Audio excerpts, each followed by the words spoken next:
रहा है। कहना चाहेंगे जब लड़की धोखा देकर चली जाती है तो उसके लिए कहना चाहूंगा, मेरा भाई एक आशिक बैठा है कि लैला ने मजनू से प्यार की, मजनू की किस्मत जाग गई। लैला ने मजनू से प्यार की, मजनू की किस्मत जाग गई।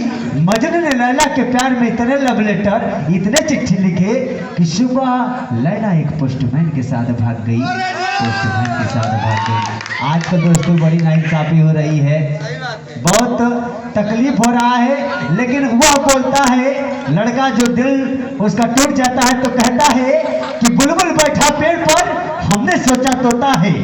बुलबुल बैठा पेड़ पर हमने सोचा तोता है।